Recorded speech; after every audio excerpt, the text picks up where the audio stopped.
दोस्तों, क्या आपने एक चीज नोटिस की? जम्मू कश्मीर और हरियाणा के चुनाव की तारीखों का ऐलान हो चुका है, लेकिन मोदी जी यूक्रेन गए हुए हैं। पता नहीं, लोग कह रहे हैं शायद वॉर रुकवाने गए हों। जम्मू कश्मीर और हरियाणा के इलेक्शंस की डेट आ चुकी है, उसके बावजूद भी बीजेपी में वो करंट नहीं दिखाई दे रहा है। मोदी जी और अमित शाह की जो धड़ाधड़ रैलियां होती हैं, वो रैलियां हो ही नहीं रही हैं। कहीं ऐसा तो नहीं है कि बीजेपी की आंतरिक रिपोर्ट ने उसको जानकारी दे दी है कि हरियाणा में कोई भगवान का चमत्कार ही होगा तो ही बीजेपी की जो भैंस पानी में गई है बच सकती है। दोस्तों, हरियाणा को लेकर आज तक सी वोटर ने मूड ऑफ द नेशन के तहत एक सर्वे किया है। ये सर्वे अगर बीजेपी वाले देखेंगे तो उनकी रात की नींद हराम हो जाएगी। और इस सर्वे से हिंट मिल जाती है कि आखिर क्यों केंद्रीय नेतृत्व हरियाणा से दूरी बना रहा है, क्योंकि उसके बाद समझ में आ गई है कि अगर हार हो गई तो मोदी के चेहरे पर या मोदी के ब्रांड पर डेंट क्यों लगाना, इससे अच्छा है कि आप नायाब सिंह सैनी के चेहरे पर ही चुनाव लड़ लिया जाए। दोस्तों, 1 अक्टूबर को हरियाणा में इलेक्शन होने हैं, 4 अक्टूबर को नतीजे आएंगे जम्मू कश्मीर और हरियाणा के। और मूड ऑफ द नेशन के तहत जो सर्वे किया गया है आज तक सी वोटर द्वारा, वो 15 जुलाई से 10 अगस्त के बीच किया गया था। सैंपल साइज 1,36,463 रखा गया था। इसमें नायाब सिंह सैनी के कामकाज को लेकर जब सवाल पूछा गया हरियाणा के लोगों से कि उनको नायाब सिंह सैनी मुख्यमंत्री के तौर पर कामकाज कैसा लगा, तो क्या आप मानेंगे दोस्तों, केवल 22% लोगों ने कहा है कि उनका कामकाज संतुष्टि वाला है। मतलब 22% लोग मुख्यमंत्री के कामकाज से खुश हैं। 40% लोगों ने कहा है कि वो मुख्यमंत्री के काम से खुश नहीं है। ये तब है जब मुख्यमंत्री को बदला ही लोकसभा चुनाव से पहले गया था, मुख्यमंत्री सहित पूरी कैबिनेट बदल दी गई थी, लेकिन फिर भी 40% लोग कह रहे हैं कि वो मुख्यमंत्री के कामकाज से संतुष्ट नहीं है। इसके अलावा सरकार के कामकाज को लेकर जब सवाल पूछा गया तो 44% लोगों ने कहा है कि वो सरकार के कामकाज से खुश नहीं है। इसके साथ साथ दोस्तों, जो मुद्दे उठे हैं हरियाणा में इस सर्वे के दौरान, आज तक के सी वोटर के सर्वे के दौरान, उसमें 45% लोगों ने कहा है कि बेरोजगारी सबसे बड़ा मुद्दा है। दोस्तों, बेरोजगारी वैसे भी हरियाणा में सबसे बड़ा मुद्दा रहा है हाल के सालों में। जब भी कोई डेटा आता है राज्य दर राज्य का, जिस राज्य में सबसे ज़्यादा बेरोजगारी है उसमें हरियाणा या तो टॉप होता है या टॉप 3 में होता है। और इसके अलावा बेरोजगारी तो वैसे भी लोकसभा चुनाव में बहुत बड़ा मुद्दा रहा है। और इस सर्वे में बताया गया है कि 45% जो मुद्दा है, तो 45% लोग जिस मुद्दे से परेशान हैं वो बेरोजगारी सबसे बड़ा मुद्दा मानते हैं। इसके अलावा दोस्तों, इस बात को गौर किया जाए कि अग्निवीर को लेकर यहाँ कोई सवाल नहीं पूछा गया है। अभी अग्निवीर को लेकर अगर सवाल पूछ लिया जाए तो हरियाणा में न जाने क्या स्थिति बीजेपी की हो जाए, क्योंकि अग्निवीर का जो सबसे ज़्यादा और सबसे गहरा प्रभाव है वो हरियाणा और राजस्थान में ही देखने को मिला है। यही वजह है कि बीजेपी की 10 में से 5 सीटें कांग्रेस ने छीन ली। दोस्तों, इसके अलावा एक और बहुत ही इंपॉर्टेंट चीज़ जो इस सर्वे में देखने को मिली है, 40% लोग विधायकों के कामकाज से खुश नहीं है। और ये दोनों ही पार्टियों के लिए ठीक नहीं है, कांग्रेस पार्टी के लिए भी और बीजेपी के लिए भी। जो सत्ताधारी दल और विपक्ष दोनों के लिए ठीक नहीं है, और खास तौर पर सत्ताधारी दल के लिए यानी कि बीजेपी के लिए ठीक नहीं है कि विधायकों को लेकर जबरदस्त नाराजगी है। तो बड़ा सवाल ये है दोस्तों कि जिस हरियाणा में इतना बड़ा ट्रीटमेंट मोदी जी ने किया, अमित शाह जी ने किया कि भाई पूरी की पूरी कैबिनेट बदल दी गई और मुख्यमंत्री सहित पूरा का पूरा कैबिनेट बदलकर एक पूरा फ्रेश कैबिनेट दिया गया, उस हरियाणा में इतनी खराब स्थिति बीजेपी की कैसे हो सकती है? दोस्तों, हरियाणा की राजनीति को मैंने बड़े करीब से समझा है और मैं आपको एक बात बताऊं, हरियाणा की राजनीति के मर्म को बीजेपी समझ ही नहीं पाई। 2014 में जिस प्रचंड जीत के का गिफ्ट उसे जनता ने दिया था, हरियाणा की जनता ने, वो हरियाणा की जनता के मूड को, वहाँ की राजनीति को अब तक नहीं समझ पाई। बीजेपी के साथ हरियाणा में सबसे बड़ी दिक्कत है कि पिछले 10 साल में सरकार चलाने के बावजूद भी वो हरियाणा को एक पैन हरियाणा फेस नहीं दे पाई, और यही कांग्रेस की सबसे बड़ी ताकत है।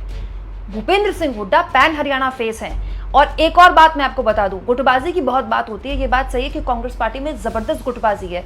कुमारी शैलजा और रणदीप सुरजेवाला खुलकर जिस तरह की बयानबाजी कर रहे हैं दीपेंद्र हुड्डा के गुट के खिलाफ, ये बीजेपी को सूट करने वाला है और कांग्रेस को नुकसान पहुंचाने वाला है। लेकिन गुटबाजी बीजेपी में भी कम नहीं है, इसको लेकर बात नहीं होती है। दोस्तों, अनिल विज तो इतने नाराज थे नायाब सिंह सैनी को सीएम बनाने के लिए कि वो शपथ ग्रहण समारोह में नहीं गए थे। ऊपर से राव इंद्रजीत सिंह हर दिन नई बयानबाजी कर रहे हैं और राव इंद्रजीत सिंह को लेकर बीजेपी के अंदर भी बड़ी नाराजगी है। तो ये जो गुटबाजी है ये दोनों ही तरफ है, बल्कि अगर आप कंपेयर करें तो इन द कंपैरिजन कांग्रेस ने काफी हद तक गुटबाजी में लगाम लगाने की अब जो कोशिशें हैं वो शुरू कर दी हैं। लेकिन बीजेपी की गुटबाजी, बीजेपी का जो घर है वो इतना बिखरा हुआ है हरियाणा में, जो खुलकर दिख रहा है, मतलब सामने है सब कुछ। दोस्तों, हरियाणा में बीजेपी को जो नुकसान हुआ है वो डबल इंजन का भी बहुत हुआ है। मतलब पिछले 10 साल से हरियाणा में बीजेपी की सरकार है, 10 साल से केंद्र में मोदी जी की सरकार है और ये जो डबल इंजन जिसको लेकर बड़ी बड़ी बातें मोदी जी करते हैं, इसका फायदा होता है ना, तो इसका नुकसान भी बहुत होता है। क्योंकि बार बार जनता यही पूछती है कि हमने आपको दिल्ली में भी बिठाया, हमने आपको हरियाणा में भी बिठाया, तो फिर आप बताइए कि आपने क्या काम किया। 2019 में बीजेपी के साथ जो प्लस पॉइंट हुआ था, जिसकी वजह से बीजेपी ने सरकार बना ली थी दोस्तों, जेजेपी का होना। एक जेजेपी बहुत बड़ा फैक्टर था। जेजेपी ने जिस तरह से अपने पहले चुनाव में शानदार प्रदर्शन किया और विपक्ष का वोट लिया, जेजेपी ने सारा वोट विपक्ष का लिया था। जेजेपी का वोट कोई बीजेपी का वोट नहीं था। हाँ, ये बात सही है कि चुनाव के बाद उसने बीजेपी के साथ जाकर सरकार बना ली। अब स्थितियां बिल्कुल अलग हैं। अब हरियाणा में बाइपोलर इलेक्शन है, मतलब सीधे कांग्रेस और बीजेपी के बीच है। जो लोग भी ये कह रहे हैं कि जेजेपी कोई ताकत है हरियाणा में, वो हरियाणा को समझते ही नहीं है। यकीन मानिए, जेजेपी कोई ताकत नहीं है। जेजेपी की हालत बहुत खराब है। अगर एक सीट भी आ गई ना हरियाणा में जेजेपी की, तो ये बहुत बड़ी उपलब्धि होगी इसकी। दूसरा, इनेलो और बसपा का जो गठबंधन हुआ है, हो सकता है कि उनको कुछ सीटें मिल जाएं, हो सकता है कि उनका वोटिंग प्रतिशत बेहतर हो जाए, लेकिन जेजेपी की स्थितियां बहुत खराब है और यही बीजेपी की सबसे बड़ी कमजोरी है। जब त्रिकोणीय मुकाबला होगा हरियाणा जैसे राज्य में, तो बीजेपी की स्थितियां ठीक होंगी, लेकिन जब कांग्रेस से सीधे टक्कर होगी तो बीजेपी फंस सकती है। और ये बात शायद बीजेपी आलाकमान की समझ में आ गई है। नहीं तो आप खुद सोचिए, हिमाचल में तो मोदी जी ने वोट मांगा था ये कहते हुए कि आप विधायकों को वोट मत दीजिए, कमल के निशान पर ये सोचकर वोट दीजिए कि आप सीधा दिल्ली में मेरे हाथ को मजबूत कर रहे हैं। देश में कहीं म्युनिसिपैलिटी का इलेक्शन होता है तो बीजेपी वाले मोदी जी के नाम पर चुनाव लड़ते हैं। हरियाणा में क्यों मोदी जी के नाम पर चुनाव नहीं लड़ा जा रहा है? मतलब बीजेपी की बात समझ में आ गई है कि स्थितियां यहाँ बिल्कुल ठीक नहीं है। एन वक्त पर आप ब्रांड मोदी पर डेंट मत डालिए।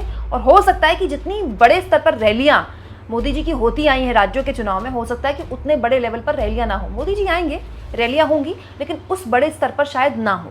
एक बात मैं आपको हरियाणा को लेकर और बताती हूँ कि हरियाणा में कहा जाता है कि बीजेपी ने जाट वर्सेस नॉन जाट वाली राजनीति शुरू की है, जिसको उसे फायदा मिला है उसका। तो हो सकता है दोस्तों उसका फायदा बीजेपी को मिला हो, लेकिन नायाब सिंह सैनी को सीएम बनाकर अगर बीजेपी के समर्थक या वो लोग जो हरियाणा की राजनीति को इवेलुएट कर रहे हैं कि नायाब सिंह सैनी को सीएम बनाकर बीजेपी ने नॉन जाट वोटों को साथ दिया, तो ये बीजेपी की सबसे बड़ी गलती हुई है।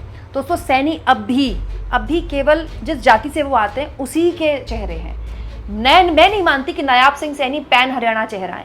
अगर आप नायाब सिंह सैनी और भूपेंद्र सिंह हुड्डा को खड़ा कर देंगे तो हर लिहाज से ब्रांड भूपेंद्र सिंह हुड्डा ही हरियाणा में भारी पड़ते हैं। और एक और बात मैं आपको बता दूं, हरियाणा में जब आप नॉन जाट बिरादरियों की बात करते हैं तो एक बहुत मजबूत बिरादरी है यादवों की बिरादरी, बहुत मजबूत बिरादरी, और वो इस समय बीजेपी से बहुत नाराज है। 2014 के विधानसभा चुनाव में बहुत बड़ा समर्थन बीजेपी को यादवों का मिला था हरियाणा में, लेकिन अब स्थितियां वैसी नहीं है। मतलब आप सोचिए, बीजेपी ने जो नॉन जाट राजनीति का पूरा एक आधार रचा, उस आधार में ही डेंट बच गया है। और बहुत से लोग ये भी कहते हैं ना कि किरण चौधरी ठीक चुनाव से पहले कांग्रेस छोड़कर बीजेपी में शामिल हुए हैं, तो इसका बीजेपी को क्या फायदा होगा? दोस्तों, मुझे लगता है फायदा कम नुकसान ज़्यादा होगा, क्योंकि बीजेपी की कंफ्यूज पॉलिटिक्स इससे बताती है। या तो BJP non Jat versus Jat राजनीति में नॉन जाट राजनीति को तरजीह दे, फिर अगर वो तरजीह दे रही है तो किरण चौधरी जैसे चेहरे को अपने साथ शामिल क्यों करती है, जबकि वो जानती है कि किरण चौधरी जाट चेहरा है। तो ये बताता है कि कितनी कंफ्यूज्ड है बीजेपी। दोस्तों, किरण चौधरी पिछले 7-8 साल से हरियाणा में कांग्रेस के साथ रहकर बीजेपी को जिताने का और कांग्रेस को हराने का काम कर रही है, और ये बात कांग्रेस पार्टी जानती है। किरण चौधरी का कांग्रेस से जाना कांग्रेस के लिए नुकसान पता नहीं, लेकिन इतना तो फायदा पहुंचाएगा कि कम से कम एक गुट कम हो गया। अब किरण चौधरी को राज्यसभा भले ही बीजेपी ने भेज दिया हो, लेकिन क्या किरण चौधरी इतना बड़ा चेहरा है, इतना बड़ा जाट चेहरा है कि वो पूरे हरियाणा में उनको फायदा पहुंचा दे?